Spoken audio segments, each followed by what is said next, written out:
Ya, di penghujung tahun 2018, Ikatan Dai Provinsi Aceh menawarkan tantangan membaca Al-Quran bagi para kandidat Pilpres 2019. Tantangan ini digelar terkait pengetahuan agama para kandidat. Dan tantangan ini disambut kedua kubu kandidat dengan beragam. Ada yang menyambut, ada pula yang menolak. Bagaimana tanggapan yang semestinya disambut kalangan politik menghadapi tantangan tersebut? Dan bagaimana para kandidat tidak terjebak dengan arus politik identitas yang berpotensi memecah belah persatuan? Kami akan membahasnya bersama dengan pengamat politik Adi Prayitno dan juga kami sebelumnya telah mengundang juga untuk berbincang dalam perbincangan ini Ketua Dewan Ikatan Dai Aceh Tengku Marsudin Ishak, namun yang bersangkutan berhalangan untuk membahas hal ini dengan kami. Saya akan langsung menyapa Mas Adi ini. Selamat pagi Mas Adi. Kita melihat ini sebuah tantangan yang menarik begitu ya, uji baca Al-Quran begitu. Ada yang pro, ada yang kontra, ada yang mau, ada yang tidak. Kalau Anda di posisi yang mana ini? Setuju atau tidak, Mas?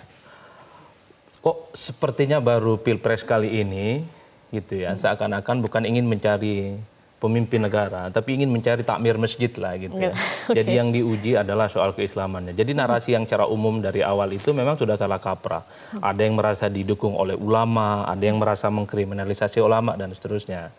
Jadi permintaan Ikatan Dai Aceh pada hari ini adalah titik kulminasi sebenarnya ingin mengakhiri, mengamputasi dari dua pihak yang saling mengklaim siapa yang paling dekat dengan umat Islam.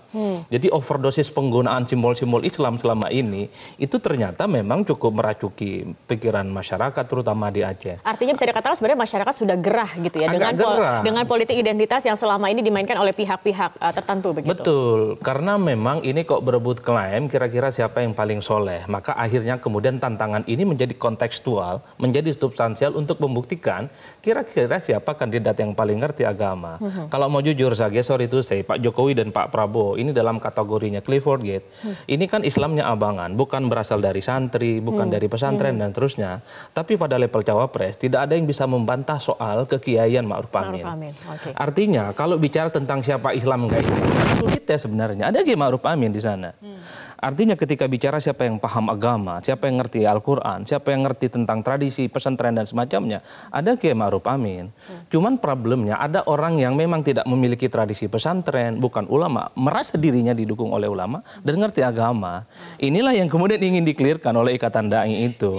Makanya saya menganggap bahwa sebenarnya Islam tidak berislam selama ini yang dinarasikan dalam konteks Pilpres itu lebih pada selera politik. Kalau mau jujur, ingin cari pemimpin yang ngerti agama Islam, ya Kiai Ma'ruf Amin.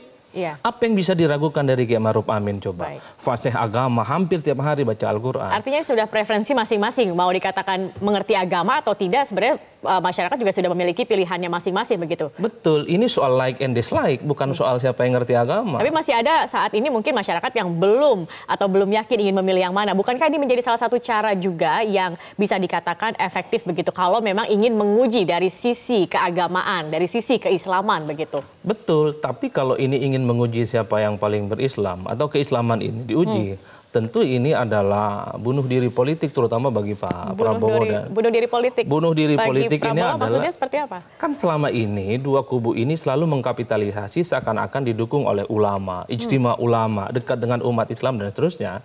Tapi ketika ditantang untuk baca Al-Quran nggak mau, itu namanya bunuh diri politik. Ini adalah blunder besar yang kemudian cukup merugikan kepada Pak Prabowo dan Pak Sandi. Sekali lagi, jangan pernah menggunakan agama sebagai satu instrumen untuk meningkatkan elektabilitas mereka. Berislam kok demi elektabilitas, ini kan agak sedikit ngaco menurut saya.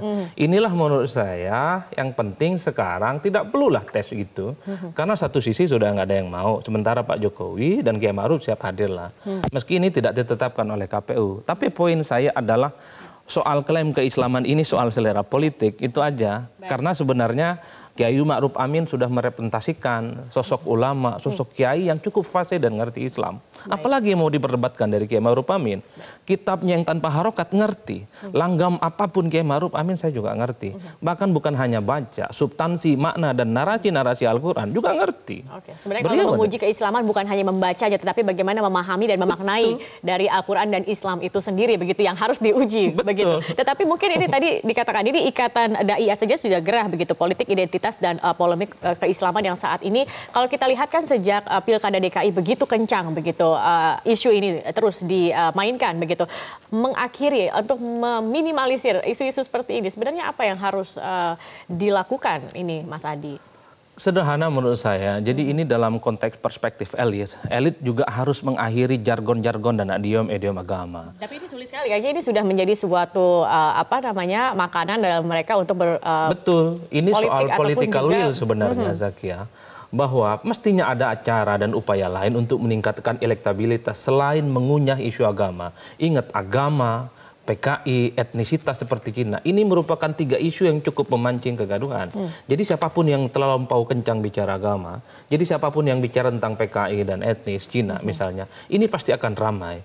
Menurut saya masyarakat kita sudah mulai harus hindari dari preferensi sosiologis namanya, kemudian beralih pada hal-hal sifatnya rasional. Apa salahnya misalnya Pak Prabowo dan Pak Sandi sudah mulai bercerita tentang apa solusinya untuk mengamputasi hutang luar negeri. Karena suka nggak suka, siapapun presidennya Republik ini pasti akan berhutang.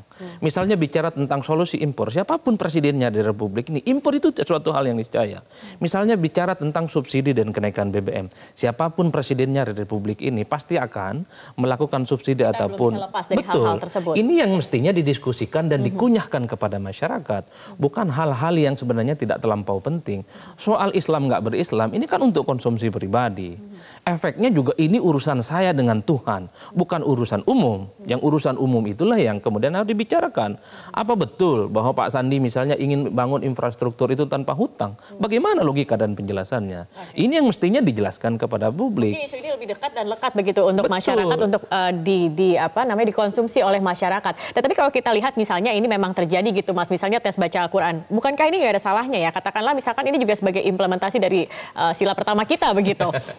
Ya sah-sah saja sebenarnya, tapi memang ini tidak ada kewajiban. Apalagi KPU tidak mensyaratkan ini sebagai bagian dari debat kandidat atau untuk melengkapi syarat pencapresan mereka. Tapi sekali lagi kalau masih dalam tanda kutip ngeyel, dua belah pihak masih mengklaim siapa paling Islam, ya nggak apa-apa, nggak ada salahnya. Datang ke Aceh Pak Jokowi dan Pak Ma'ruf, Pak Prabowo dan Pak Sandi, akan semakin clear siapa yang paham Islam atau tidak.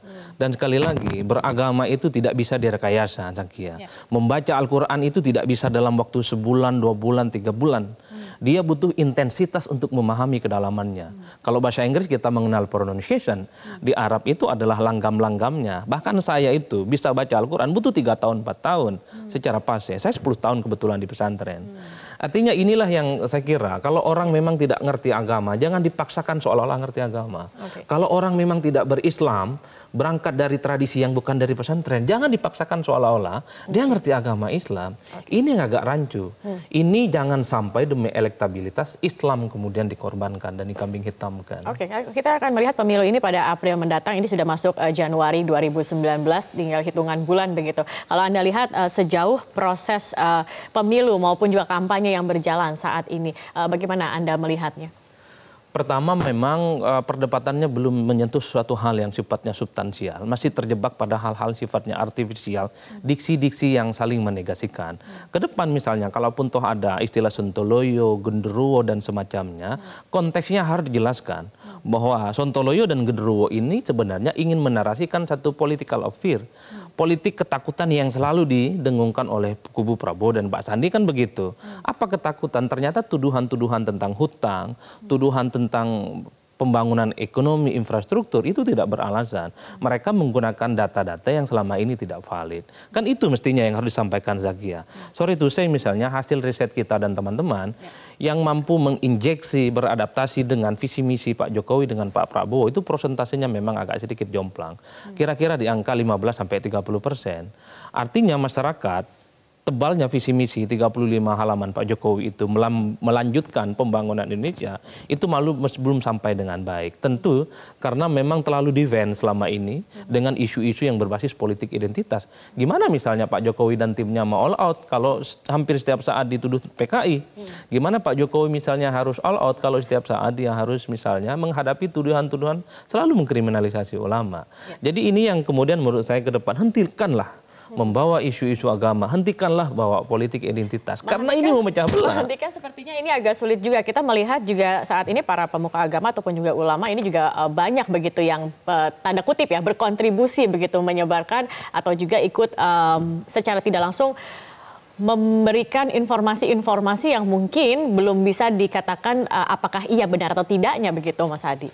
Ya mestinya 2019 ini